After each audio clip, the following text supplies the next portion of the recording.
Bonjour à tous.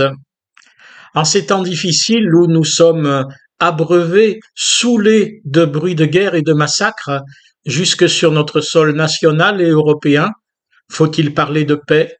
Faut-il parler de vengeance? Nous croyons toujours que tout le monde partage nos valeurs humanistes et démocratiques, nos aspirations chrétiennes. Qu'on se le dise enfin, c'est faux. Tout le monde n'est pas chrétien, même sans le savoir, comme on disait quand j'étais jeune, en s'illusionnant sur soi et sur les autres, et sur une soi-disant bonté naturelle.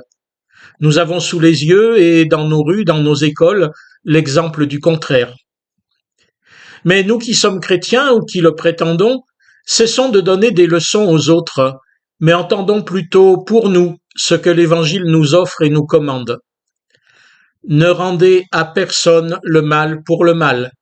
Recherchez ce qui est bien devant tous les humains.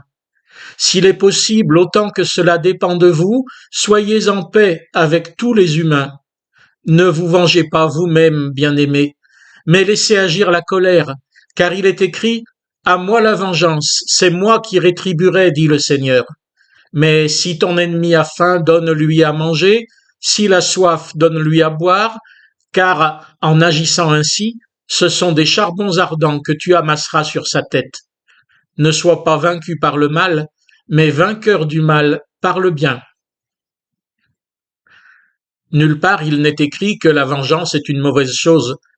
Ce qui est écrit par l'apôtre Paul, en citant l'Ancien Testament, c'est que nous sommes invités à laisser à Dieu d'exercer la vengeance, notre vengeance, et la sienne, car il est notre Dieu. Pourquoi? N'en sommes-nous pas capables? Il y a deux bonnes raisons. La première, qui apparaît dès la Genèse, c'est que la violence engendre la violence, quand bien même elle serait légitime. La vengeance deviendra vendetta et cela aboutit à l'élimination des uns et des autres.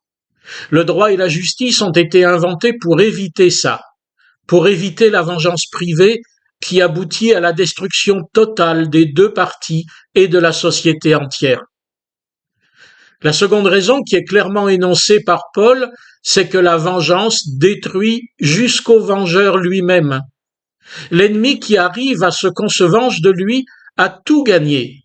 Il a rendu son ennemi semblable à lui, il lui a donné le mal de la vengeance, il l'a rendu malade de violence et d'envie de vengeance.